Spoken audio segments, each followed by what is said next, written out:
Boa noite. Desculpe a demora, tá? Eu tive um probleminha com os equipamentos aqui, mas vamos dar início à nossa aula de hoje, né?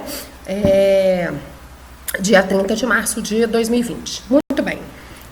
Filosofia, né? Preparatório Inovar, pré-ENEM, professora Vanessa.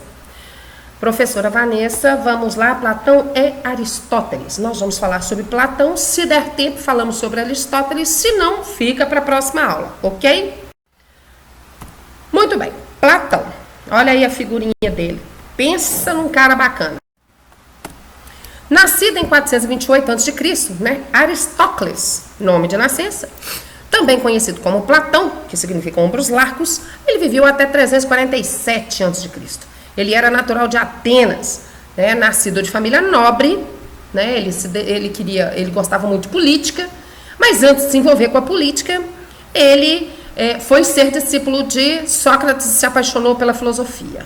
Muito bem, neste interim, né, com Sócrates, ele estudou literatura, escrita, música, pintura, poesia e ginástica.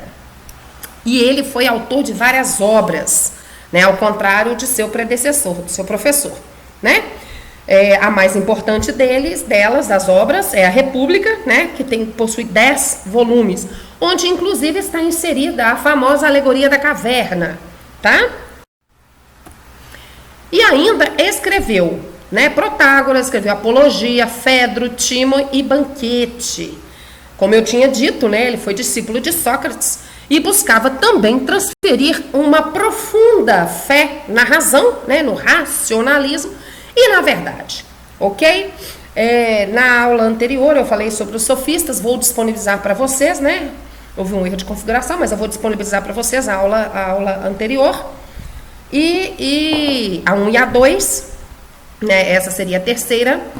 E aí nós vamos relembrar aqui um pouquinho dos sofistas, né? Sócrates se indispunha muito com eles, né? Porque eles eram pseudo-filósofos, eles não ensinavam a essência da filosofia, né? Eles não buscavam o mais próximo da verdade possível, né? Eles ensinavam tão somente a retórica e a oratória. Então, Sócrates tornou-se persona non grata. Já falamos sobre isso, voltando a Platão, né? Ele aprendeu com Sócrates a discutir os problemas do conhecimento do mundo. O que é isso? Lembra dos filósofos da natureza? Que eles cansaram, né, de aceitar que os fenômenos naturais, né, a origem das coisas eram oriunda dos deuses, né, das figuras mitológicas e tudo mais. E aí eles buscaram na natureza uma substância básica que desse origem a tudo. Pois então, Sócrates, né, ele começou a buscar um conhecimento no mundo, né, e a virtude dos homens. A substância básica, né, seria o pensar. Vamos colocar assim, por assim dizer, né? Sócrates se preocupava em conhecer o porquê do tudo, né? O mais importante a se dizer isto. Sócrates se preocupava de um porquê do tudo, de um conhecimento do tudo e do todo, né? Por isso ele desenvolveu o método dialético dele. E então Platão veio, né, após, né, sua morte, também, né, buscar e discutir, né, buscar a verdade, né, com a fé na razão e discutir os problemas do conhecimento do mundo e as virtudes humanas, ok? Aí tem uma ilustração de a República, tá certo? Obviamente não é a capa do livro de Platão, mas serve para ilustrar, né, o livro A República. Como eu havia dito anteriormente, né, Sócrates não escreveu nenhuma linha. E aí Platão resolveu eternizar todos os ensinamentos de Sócrates, ou seja, o método científico, todos os ensinamentos, escrevendo diálogos ao método dialético, né, onde o próprio Sócrates figurava como protagonista, né? Platão viajou por Megara, por Cirene e Crotona, onde lá em Crotona ele encontrou com vários discípulos de Pitágoras. Nessas cidades ele aprendeu ciências, aprendeu geografia, aprendeu muita matemática, né? E aí ele retorna a Atenas, onde ele funda a sua escola, a academia. E lá ele ensina filosofia, matemática, geografia e ciências. A Academia de Platão, ela vingou, né? Ela durou durante vários anos, né? Ela transcendeu o tempo e ela foi, né, fechada pelo imperador romano Justiniano em 529 depois de Cristo. OK? Muito bem. Aqui uma ilustração, né, de como seria a Academia de Platão, né? A época que ele lá lecionava. Muito bacana, né? A imagem, eu acho extremamente interessante como que eles ficavam, né, em torno um do outro e ouvindo explanações. Lembrem-se, né, que naquela época não existia, né, nenhum instrumento científico. Afinal de contas, eles aqui criaram. Inclusive, Aristóteles criou inúmeros instrumentos científicos, né? Muito bem. Vamos lá. A teoria das ideias de Platão. Essa teoria das ideias, gente, é extremamente importante. Ela é muito bacana. Mas antes de adentrarmos na teoria das ideias de Platão, vamos lá. Vamos a essa frase muito intelectual de Platão e muito perspicaz, diga-se de passagem, né? Muitos odeiam a tirania, mas apenas para que possam estabelecer a sua. Eu quero depois comentários pós esta aula, ok? Do que vocês entenderam desta frase de Platão, desse pensamento, vamos colocar assim, de Platão, ok? Muitos odeiam a tirania apenas para que possam estabelecer a sua, tá? Isso é muito interessante, muito importante, ok? Nós sabermos e determos o conhecimento em relação a isto, ok? Estou aguardando vocês nos comentários pós-aula. Bora lá! Muito bem, como eu tinha dito anteriormente, né? A teoria das ideias de Platão ele dividia o mundo em duas partes. O mundo sensível e o mundo das ideias, tá? Já coloquei para vocês.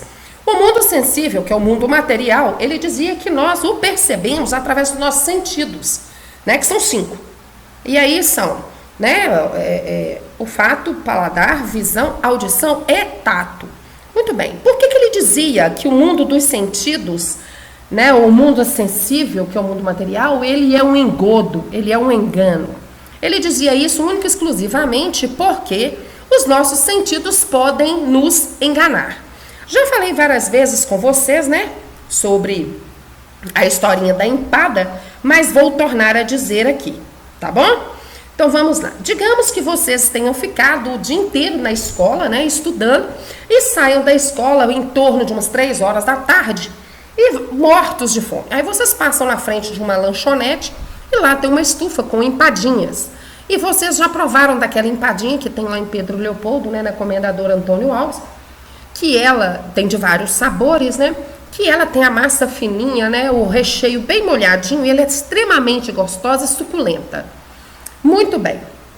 Vocês passam na frente de uma lanchonete qualquer, que não seja essa que vende essa empada, né?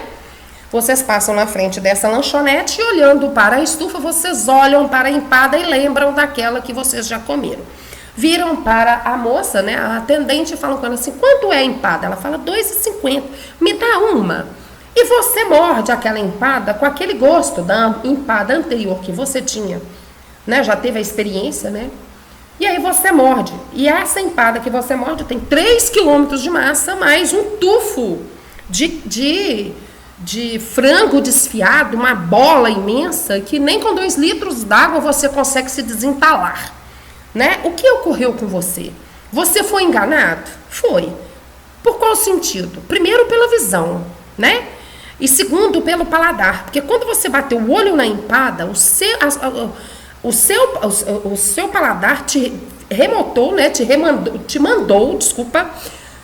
remeteu a sua experiência passada com a empada que você, daquela de massa fininha, de recheio suculento, molhadinho, né? Bacana. O que aconteceu? Você foi traído. Por isso que Platão fala que o mundo sensível é o mundo dos enganos. Ele nos trai. Já diz que o mundo das ideias, que a realidade inteligível, né, o mundo inteligível, né, é o que é o mundo ideal. É aquele que nos aproxima mais da perfeição, mais da verdade. Lembra que eu falei lá na frente que ele buscava, né, a fé na razão e na verdade? Pois então, aqui nos aproxima da verdade. O mundo inteligível, o mundo das ideias, nos aproxima dessa verdade que ele diz lá atrás. Tá certo? Aí um aluno foi e me perguntou assim, ou então vocês estão se perguntando agora: professor, então como que através do mundo das ideias eu posso comprar essa empadinha e não ser enganado pelo mundo sensível? Fácil, simples assim, ó. Você vai chegar na frente você vai entrar, né, adentrar na lanchonete, vai virar para atendente e vai falar com ela assim: quanto que é empada? Ela vai falar R$2,50. E você vai perguntar para ela: ela foi feita agora? Ela vai falar assim: não, ela foi feita pela manhã, já são 3 horas da tarde. Nós sabemos, por experiência própria, que todo e qualquer salgado que fica na estufa durante muito tempo, ele perde umidade para o meio, que é a estufa, né? Ao invés dela ficar massinha, molhadinha, não, ela fica ressecada dentro daquela estufa, certo? E o que acontece com a empada? Ela vai ressecar. Aí vai virar um engasga-lobo, ok? Então, se você tem conhecimento desta informação, o que você vai falar com ela? Ah, não, então tá, muito obrigada, viu? E sai e não compra. Aí nós já vamos chegar na questão da experiência pessoal, né? E aí nós já demos um salto lá para Aristóteles, falar de empirismo, mas voltemos aqui, que depois nós vamos falar do empirismo. Voltemos ao mundo das ideias. Conseguiram compreender a diferença do mundo das ideias para o mundo sensível? O mundo das ideias é o mundo inteligível, é aquele mundo mais palpável, aquele mundo mais racional, por assim dizer, ok? Então vamos lá. Para Platão, somente era possível atingir o conhecimento através do mundo das ideias, ultrapassando o mundo sensível, uma vez que este te leva ao engano, engodo, pois lhe conduz a um caminho desconhecido. É muito interessante essa colocação dele. Quando, né, ele diz que o mundo sensível te leva a um caminho desconhecido, ele está dizendo que, apesar de você ter tido a experiência, primeira, de a empadinha ser ruim, né, ou de saber que a estufa resseca, você ainda persiste, né, em seguir aquele caminho que vai te levar para um lugar desconhecido. Porque o lugar conhecido é pouco tempo de estufa, empada fresquinha, muito tempo de estufa, empada ressecada, né? Compreenderam isso? Ok. Vamos mudar para a teoria das almas de Platão. Qualquer dúvida, escrevam lá no canal, beleza? As dúvidas de vocês que eu venho respondendo. Torno a pedir desculpas pelo atraso, mas infelizmente, além do equipamento ter dado um probleminha, eu ainda tive como é que eu vou te dizer? Uma diligência para fazer de um cliente meu, ok? Muito bem. Aí a carinha de Platão para vocês, tá? Um carinha serinho. Muito bem. De acordo com o filósofo, a alma estava dividida em 3 partes. E ao harmonizar estas 3 partes, era possível encontrar a felicidade, que para ele chamava-se eudaimonia, tá? Então, eudaimonia para Platão significava felicidade. E para se atingir a felicidade era necessário harmonizar as 3 partes. E nós vamos saber como que a gente pode harmonizar essas 3 partes. Mas antes disso, vamos conhecer as 3 partes e discutir cada uma delas. Ok? Muito bem. A primeira parte da alma é a concupiscente. A segunda é a alma irascível. A terceira é a racional. Olha que interessante, alma concupiscente, alma irascível e alma racional.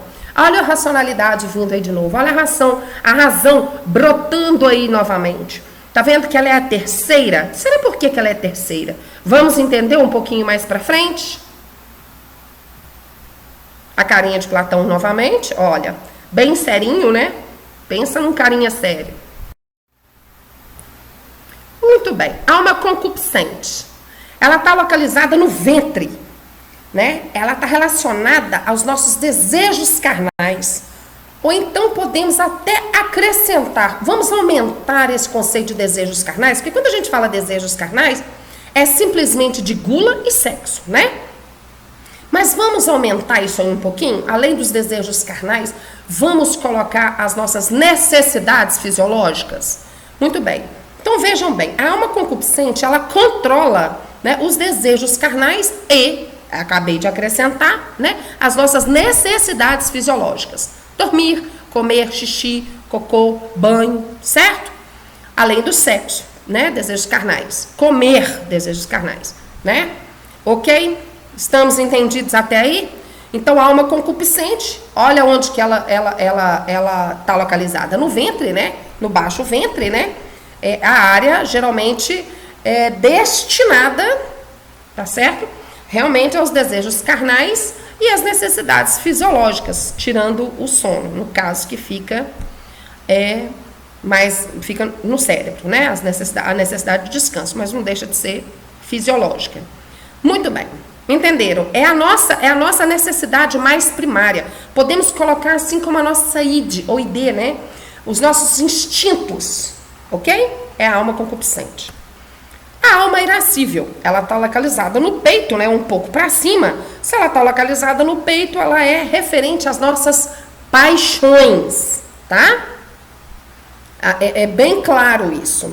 E aí eu vou dizer a vocês o seguinte, existe a possibilidade de nós fazermos duas necessidades fisiológicas ao mesmo tempo? Não, não tem como. E aí muitos alunos viram e falam assim, professora, tem sim. Tomar banho e fazer xixi. Não, não tem. Vou explicar por quê. Você tá lá no chuveiro, né, debaixo do chuveiro, tomando seu banho, né, tá se esfregando, aí dá aquela vontade de fazer xixi, abre aspas. Uma porcaria, né, que isso aí não se deve fazer, fecha aspas, continuando, tomando banho, te dá vontade para fazer xixi, aí você para de se esfregar, faz o xixi, continua se esfregando, aí termina o seu banho, enxágua o chão, né, porque é porcaria, enxágua o chão, né, e aí se enxuga e sai. Não existe essa possibilidade. Por quê? Porque a alma irascível, ela não te permite isso. Quer ver um exemplo? Se você estiver com um outro exemplo, né? Se você estiver com vontade de fazer xixi, você não consegue beber água, né? Você não tem sede se você está com vontade de fazer xixi. É complicado, porque se você beber água, você faz xixi na roupa. Então, primeiramente, você faz o xixi e depois te vem a sede. Assim é comer e defecar, né?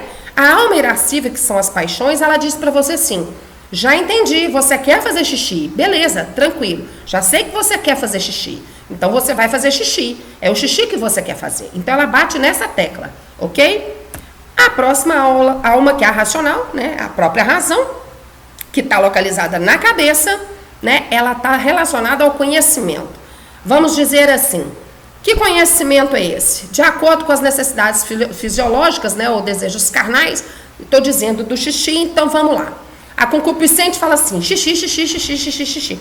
A irascível fala assim, já entendi que você quer fazer xixi. É só o xixi que você quer fazer. É só o xixi que você vai fazer. Ou seja, você não consegue fazer mais nenhuma necessidade fisiológica, ok? A alma racional diz assim, entendi, você quer fazer um xixi, mas você não pode fazer xixi em qualquer lugar. Você tem que fazer xixi no banheiro. Entenderam o porquê que a alma racional é a última? É porque, enquanto a irascível ela controla a concupiscente, a racional controla as duas. É o comando, né? Isso só é possível quando você atinge um certo nível de conhecimento, tá certo? Lembra lá atrás, né? Que nós vamos falar um pouquinho mais pra frente, né? Lá atrás na sua vida, você criancinha, que você não tinha controle e usava fraldinha, pois então, você não tinha desenvolvido ainda a sua alma racional, era só a concupiscente, né? E a irascível, ok? A racional ainda não tinha sido desenvolvida. Bora lá? Aguardo as perguntas, né? Para que eu possa encaminhar para os senhores as nossas respostas, ok? Características de ambas as teorias. Olha que interessante. Esse aí é o nosso querido Platão. Na filosofia de Platão, a gente encontra a dualidade entre a alma e o corpo. Chama-se dualismo psicofísico. Então, qual que é a junção entre as duas, né? Nós temos dois mundos. Ele já disse que o mundo sensível, ele é o engodo, mas o mundo inteligível é o caminho para o conhecimento, é o psico. Já a parte física, né, ela vem da relação e da harmonia entre as almas, tá certo? Que nós vamos falar daqui a pouquinho. A harmonia, né, o equilíbrio entre as almas nos dá um físico mais cuidado, mais tranquilo, né? Então vamos lá. Segundo ele, o ser humano era imortal e essencialmente alma, onde ela pertencia ao mundo inteligível, apreendido pelo intelecto, e não ao mundo sensível, apreendido sobre os sentidos, tá? Eu já vou dar uma pincelada aqui rapidinho para a gente já falar em relação ao equilíbrio das almas. Como que a gente conseguiu o equilíbrio entre as almas, vai aparecer mais na frente, mas já vou pincelar aqui atrás. Para ele, né, como ele era aluno de Sócrates, né, para que houvesse o equilíbrio entre as almas, entre a parte, né, irracional da coisa, que eram os nossos instintos e as nossas paixões, com a razão, era necessário o equilíbrio. E esse equilíbrio só poderia ser feito através, né, do diálogo, né, para alimentar o psico, e através da ginástica, que era para alimentar o físico. Daí o dualismo psicofísico. Tranquilo? Aí, ó. E para atingir o equilíbrio entre as três partes da alma é preciso: primeiro, o diálogo, que é a dialética de Sócrates, que é a refutação das ideias pré-concebidas, e depois da desconstrução dessas ideias, né, você conseguir fazer a maiêutica, dar à luz a novas ideias mais voltadas para a razão e a verdade. E a ginástica, que nada mais era do que exercício físico, o que faz sentido, uma vez que o apelido dele era Platão, portanto, ombros largos, sinal que ele se exercitava muitíssimo, né, os braços e o peitoral, ok? Olha lá eu colocando o arremessador de disco, né, na época das primeiras Olimpíadas, as Olimpíadas da Era Antiga, tá certo? Muito bem. Ó, lembra que eu falei que Platão, né, ele era muito apaixonado pela política, mas antes de entrar para a política, Platão, ele se envolveu com a filosofia através de Sócrates? Pois então, mas, obviamente, ele falou sobre política, não tinha como não falar, afinal de contas, ele vivia num país, né, ele vivia em Atenas, que era, né, o berço da democracia, das artes, da política, né, e, afinal de contas, ele escreveu 10 volumes de um livro chamado A República. Olha que interessante. Então, muito bem. A política, para Platão, né, era considerada uma das atividades mais nobres. Tomara você ver que ele não vivesse, né, que ele não poderia viver nesse nosso mundo, certo? Mas, voltando a Platão, porque ela estava relacionada com a polis, ou seja, com a cidade, né? E a organização da vida dos cidadãos dentro desta cidade. Lembrando aos senhores, né, que cidadão, naquela época, né, cidadão ateniense, era homem, maior de 21 anos, né, de pai e mãe ateniense, tão somente. Mulher não era, filho de pai ateniense, mãe de Mileto não era, tá bom? Lembrando isso. Voltando e recapitulando.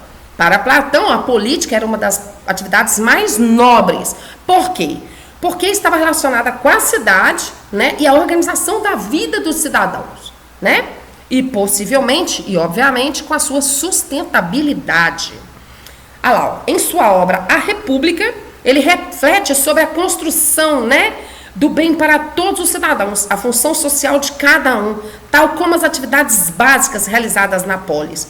Veja bem, naquela época, a cidade e Estado, né, elas guerreavam entre si, e a féria, ou seja, o que era arrecadado, né, pela cidade vencedora, pela cidade e Estado vencedora daquela que perdia, eles se sentavam na polis, se sentavam na ágora, que era a praça central, para decidir o destino dos escravos, o destino de todos os grãos, né, de toda a comida arrematada e o destino de todas as armas também arrematadas. É a famosa féria, tá? E nisso, eles discutiam a atuação de cada cidadão e de cada pessoa que convivia na cidade-estado.